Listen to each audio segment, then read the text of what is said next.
و همچنان بیننده بعدی گفتن که حنفی هستم، در عقیده معترضی و بعضیا میگن که این نادرست است. در این باره که معلومات و عقیده امام ابو حنیفه رحمت الله علیه مستندتر، قویتر و بهتر از عقیده ابو منصور ماتوریدی هست.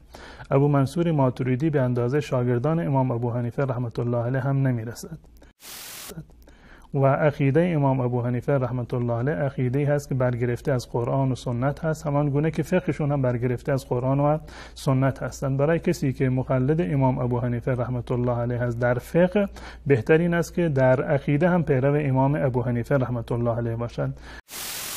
بحث‌هایی که در عقیده ابو منصور ماتوریدی هست یک بحث‌های دفاعی و مقطعی و یک زمانی بوده برای مقابله با معتزله اون زمان، نه به عنوان بیان عقیده اهل سنت و الجماعت، فقط یک بحث‌های دفاعی بوده و اصل عقیده اون عقیده هست که امام ابو حنیفه رحمت الله علیه بیان کردند که در این زمینه امام ابو حنیفه، امام شافعی، مالک، احمد بن حنبل و بقیه بزرگواران عقیدهشون در واقع یکی هست.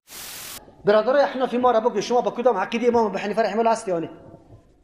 و میگه ما در مذهب امام ابو حنیفه رحمه الله فروعان هستیم، در احکام هستیم، در عقیده نیستیم. خیر در عقیده کیسته؟ ماتوریدی است. امام ابو حنیفه رحمه الله عقیده را نمیفهمید چی؟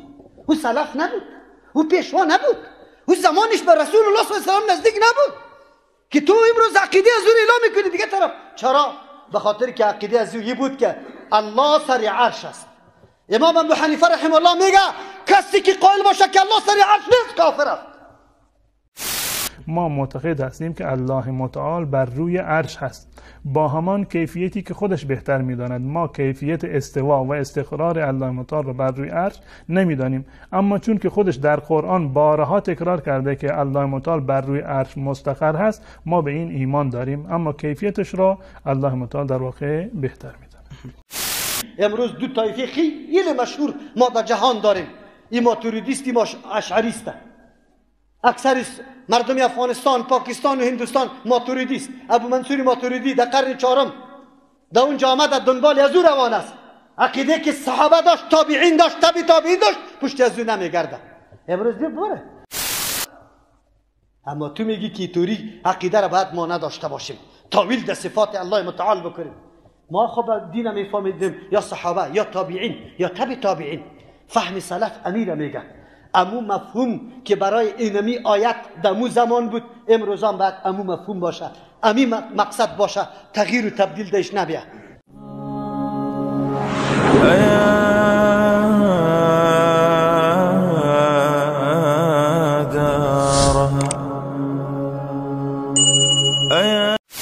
اکثر مردم افغانستان، پاکستان و هندوستان ماتوریدیست. ابو منصور ماتوریدی در قرن چهارم در اونجا آمد، در دنبال از او روان است.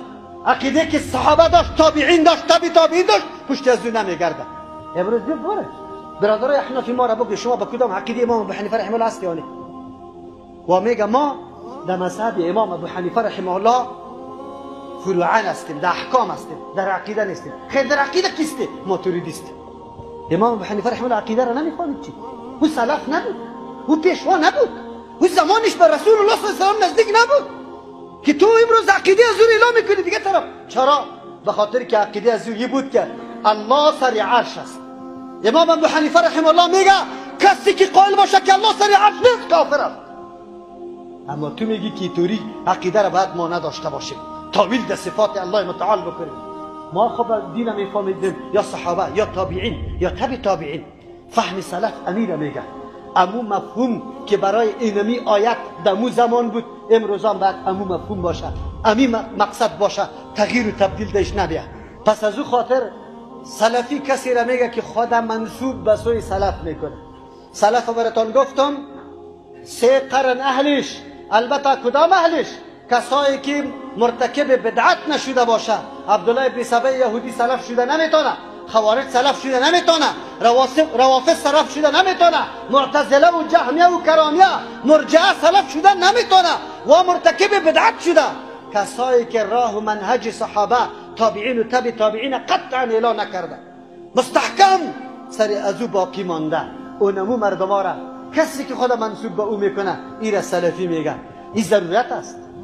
و همین نسبت به مو سلف ضرورت است. چرا ضرورت است؟ آیت قرآن کریم در دو جمعه براتون خواندیم. الله متعال میفرماید و من یشاقق الرسول من بعد ما تبین له الهدى، کسی که مخالفت پیغمبر میکنه پس از اینکه هدایت برش واضح شده.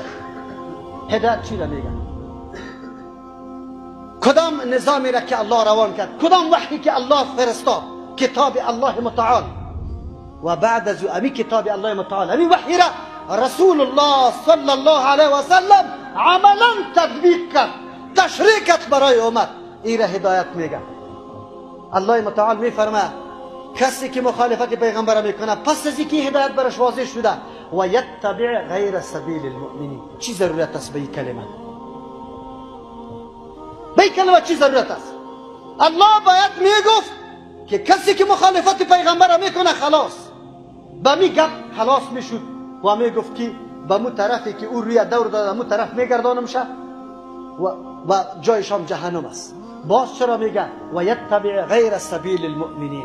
بسیار مردم ها است مخالفت رسول خود نمیکنه، بالکل نمیکنه، خودشان داد میزنه که مخالفت رسول نمیکنم، اما منهج سلف ترک کرده، فهم سلف ترک کرده، عمل سلف ترک کرده، مفهومی که از دین وا برداشت کرده بودن او را ای امروز امو مفهوم برداشت نمیکنه، ای برای خود مفهوم جدا تعیین کرده. الله متعال اینجا اینمی مردم میگه ما ضرورت داریم. قرآن کریم به نکته بلیغ اشاره میکنه. اینجا می نکته بلیغ میگه که راه و روش غیر مؤمنین، مراد از مؤمنین در اینجا امی خیر القرون است، امی صحابه کرام است که دین در پیش از خوب تشکیل شده بود و در پیش روی رسول الله عمل انجام داده بودن، هیچ نوع خلل و نقصان درش مشاهده نمیشد. پیغمبر به مجردی که ادناترین گپ خلاف میبودستی طلب میکرد. مسیح الصلاه یک صحابی مشهور از حدیثش نماز خوانده، قومه و جلسه را خب رعایت نکرده، 3 مرتبه به خود طلب کرده رسول الله صلی الله علیه و سلم، 3 مرتبه پس اعاده کرده نماز سرش. با مجردی که یک صحابی را رسول الله دیده که یک عمل خلاف سنت امرش پیدا شده انکار کرده، حتی سلامش جواب نگفته. صحابی در صدد ازی شده، در تلاش ازی شده که چرا رسول الله صلی الله علیه و سلم سلام مرا چی نکرده و علیک نکرده، جویا شده تا که خلل و نقصانی که در وجودش موجود بوده او را پیدا کرده، دنبال از او و او را حتما اصلاح کرده و بعد از او را عملی کرده. امی صحابه کرام الله متعال میگه ما خو بسیار خیر اینیالی به سلفیت چرا ضرورت است. الله متعال کسی که مخالفت پیغمبر میکنه و راه مؤمنا را ترک میکنه، راه دیگر را انتخاب میکنه، مراد از مؤمنا امو مردم است، امو سلف است. نولیه ما تولا، میگردانم امی طور شخصه به مو طرفی که او روی گردانیده، به هر طرفی که روان است. الله متعال خالق است، اسباب خالق خیرام است شرام است، اسباب خیرام پیدا کرده شرام. اگر کسی دنبال خیر میره اسباب خیر بیاد، اگر کسی دنبال شر میاد اسباب شر میاد، در پیش روش آمده رایست. و نسله جهنم، ما اینطور مردم را در جهنم داخل میکنیم و ساعت مصیرا، خیلی بد جای بازگشت است جهنم. اینجا برای ما واضح شد که امروز خود منسوب کردن به اهل سنت و الجماعت بسیار طایفه هاست، خیلی طایفه هاست. از امو خاطر است که آیا یک آدم بگه من مسلمان هستم، مذهب من اسلام است، کافی است؟ نه. آیا تنها بگیم که به کتاب و سنت چنگ زدن امی قدر کافی است؟ اشعریا و ماتریدیا کلیشان میگن ما به کتاب و سنت چنگ میزنیم، اصولی ماست، مصدر دینی ماست، شریعت از اونجا گرفتیم، ایره کلگی میگن. اما چیزی که راه سلف جدا میکنه و کدام است؟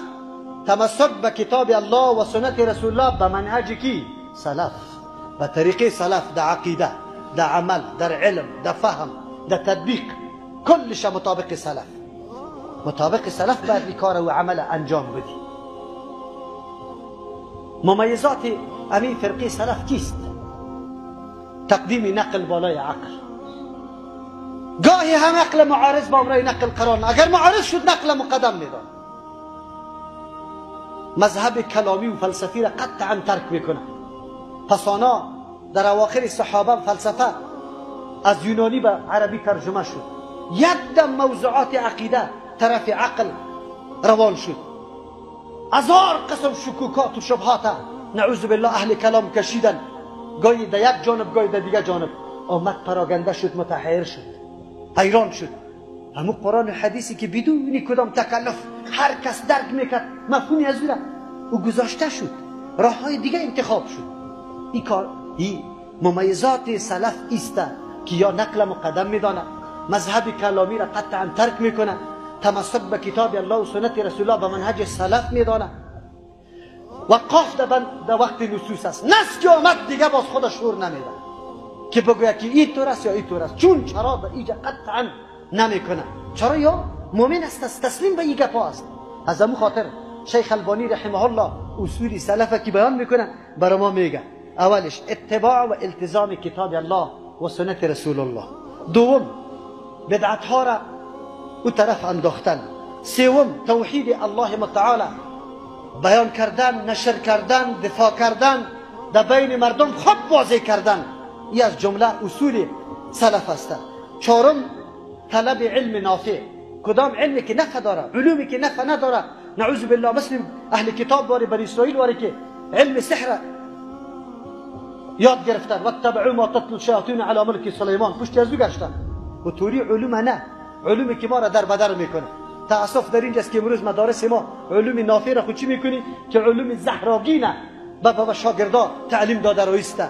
ما تاسف میکنم به او علما که چطور تا امروز امو کتابا را نعوذ بالله تدریس میکنن که از او چه زهر است، زهر قاتل، خصوصا به کسی که معلومات کافی از قرآن و حدیث نداره، در بدر خاک بسر شدن علما. تاسف در است که حتی در مدارس سلفی، در مدارس کسایی که داد از قرآن و حدیث میزنه، در او همی کتابا تدریس میشه.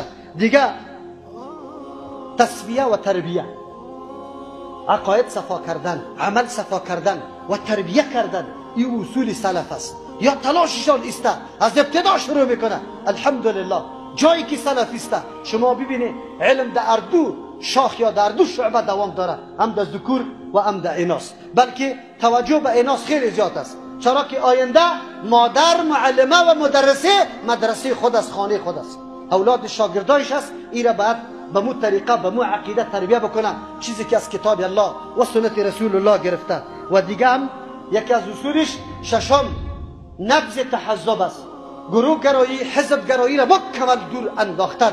چرا که امت پراگنده کرده، امت باید جمع سر کتاب الله و سنت رسول الله شود. این را سلفی میگه. پس سلفیت یک منهج است، گروه، طایفه، حزب نیست. او سلفیت تنها در زمان پیغمبر نه، بلکه امروز هم پیدا میشه.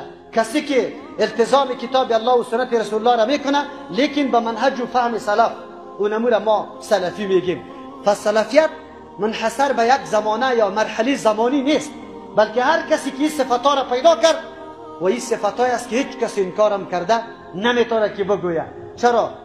به خاطر که کتاب الله و سنت رسول الله التزام میشه، خو احد پیدا نمیشه که بگوید من کار ندارم یا من هیچ خطش تعلقه ندارم. اما نکته جالب دیگه که فهمی همی کتاب و سنت به فهمی کی باشه؟ سلف. تطبیقش به تطبیقی کی باشه؟ سلف باشه. عقیدش به عقیده کی باشه؟ سلف. عملش به عمل کی باشه؟ سلف. اون وقت راه نجات است. چرا راه نجات است؟ رسول الله صلی الله علیه و سلم حرکت از واره، منهج از واره، طریقه از واره شاهدی داده به خیریتش و بهتریتش. اگر ما ابو طریقه را روان نمیشیم، ابو طریقه را امروز از خود نمیکنیم، نمیتونیم که ما کامیابی را حاصل کنیم. و امو فرقه ناجی که رسول الله گفت که کل دیگه در جهنم است، امی فرقه در جنت است، او فرقه شده نمیتونیم. پس آلی شما بگوید که چقدر ضرورت است به این موضوع، چقدر ما باید دنبال این موضوع بگردیم که حقیقت منهج خود ما بدانیم و به این منهج روان باشیم. در اکتفا نمیکنیم. ان شاء الله در جمعه های بعدی ائمه اربعه را در ثبوت میرسانیم که کسی را دعوت برای تحزب، برای گروهگرایی، برای مذهب خود قطعا نکرده و بریستن از این اختلافات. در روز قیامت خود اعلان کردن که یا الله متعال، ما به پیروای خود یا کسی که قول ما را مطالعه کرده به یکی هم نگفتیم که بیاید دنبال ما و پشت سر ما استاد شد کل مذاهب دیگر را دشنام بده یا کل مذاهب دیگر را به نفرت ببین. گاهی هم از یک امام دین ثابت نیست. ان شاء الله اقوال ذلیل و طلایی از واره در جمعه آینده ان شاء الله براتون بیان میکنیم. و همچنان بیننده بعدی گفتن که حنفی هستم در عقیده معترضی و بعضیا میگن که این نادرست است. در این باره که معلومات. امام ابو حنیفه رحمت الله علیه جز ائمه فقه و ائمه عقیده ما هستند. یعنی هم ایشون در باب فقه و استخراج احکام از مصادر اصلی قرآن و سنت امام بودند که یک مذهب فقهی دارند و هم در باب عقیده ایشون امام بودند و عقیده امام ابو حنیفه رحمت الله علیه مستندتر، قویتر و بهتر از عقیده ابو منصور ماتوریدی هست. ابو منصور ماتوریدی به اندازه شاگردان امام ابو حنیفه رحمت الله علیه هم نمیرسد و عقیده امام ابو حنیفه رحمت الله علیه عقیده هست که برگرفته از قرآن و سنت هست، همان گونه که فقهشون هم برگرفته از قرآن و سنت هستند. برای کسی که مقلد امام ابو حنیفه رحمت الله علیه هست در فقه، بهترین است که در عقیده هم پیرو امام ابو حنیفه رحمت الله علیه باشند و کتاب‌هایی رو که امام ابو حنیفه رحمت الله علیه در باب عقیده نوشتند از نظر جامعیتشون، از نظر کمالشون، از نظر حتی تعدادشون بیشتر از کتاب‌هایی هست که ابو منصور ماتوریدی نوشته. بحث‌هایی که در عقیده ابو منصور ماتوریدی هست یک بحث‌های دفاعی و مقطعی و یک زمانی بوده برای مقابله با معتزله اون زمان، نه به عنوان بیان عقیده اهل سنت و الجماعت، فقط یک بحث‌های دفاعی بوده و اصل عقیده اون عقیده هست که امام ابو حنیفه رحمت الله علیه بیان کردند که در این زمینه امام ابو حنیفه، امام شافعی، مالک، احمد بن حنبل و بقیه بزرگواران عقیدهشون در واقع یکی هست. بهترین و معتبرترین کتاب علی الاطلاق در باب عقیده کتابی هست که در مذهب امام ابو حنیفه رحمت الله علیه نوشته که معروف است به عقیده طحاویه که امام طحاوی رو نوشته و در ابتدایش هم مشخص کرده و تصریح کرده به این که آنچه من در این کتاب میگم عقیده ائمه فقها امام ابو حنیفه، امام ابو یوسف و امام محمد رحمت الله علیهم است. پس بنابراین اگر کسی واقعا اعتماد دارد به فقه امام ابو حنیفه رحمت الله علیه، در عقیده هم اعتماد بکند به امام ابو حنیفه رحمت الله علیه، در فقه و در عقیده در هر دو باید پیرو امام ابو حنیفه رحمت الله علیه باشد. و نکته دیگر این که در باب عقیده تقلید جایز نیست. این عزیزی که گفتن من در عقیده ماتوریدی هستم، تو اصلا از ماتوریدی چی میدونی؟ عقیده ماتوریدی چی هست؟ اصول دین نزد امام ابو منصور ماتوریدی یا اشعری چی هست؟ اصلا چنین فردی که اصلا نمیداند که ابو منصور ماتوریدی چی هست، چی گفته، چی نگفته، چگونه میتواند که من پیرو ابو منصور ماتوریدی هستم؟ فقط به اسم که نیست. اگر قرار در باب عقیده تقلید حرام هست، تقلید مجالش فقط در مورد فقه هست، نه در باب عقیده. شما عقیده خودتان را باید از قرآن و سنت یاد بگیرید یا از علمایی که از قرآن و سنت برای شما نقل میکنند از اونها عقیدهتون رو باید فرا بگیرید. و یکی از موارد همون عقیده امام ابو حنیفه رحمت الله علیه هست که من توصیه میکنم کسانی که اعتماد دارند به فقه و عقیده و باور حضرت امام ابو حنیفه رحمت الله علیه هم در فقه پیرو ایشان باشند و هم در باب عقیده. تشکر. و همچنین گفتن درباره آیت 5 سوره طه الرحمن علی العرش استوا اشاره کنید مختصرا. بله، بحث استوا بر الله متعال بر روی عرش که در جاهای متعددی از قرآن آمده و به صورت کلی علو الله متعال بر عرش یا به صورت کلی بحث علو مطلق در این زمینه به اصطلاح دلایل بسیار زیادی هست که علامه ابن قیم رحمت الله علیه این دلایل را دسته‌بندی کرده، در 20 قسم اینها رو ذکر کرده، نه اینکه 20 تا دلیل باشند، در 29 و 20 قسم اینها رو طبقه بندی کرده. دلایل بسیار زیاد هستند، من جمله این که الله متعال میفرماند الرحمن علی العرش استوا که آیه 5 سوره طه هست و تقریبا در 7 مورد از قرآن کریم با این تعبیر یا شبیه به این در واقع الله متعال ذکر کرده.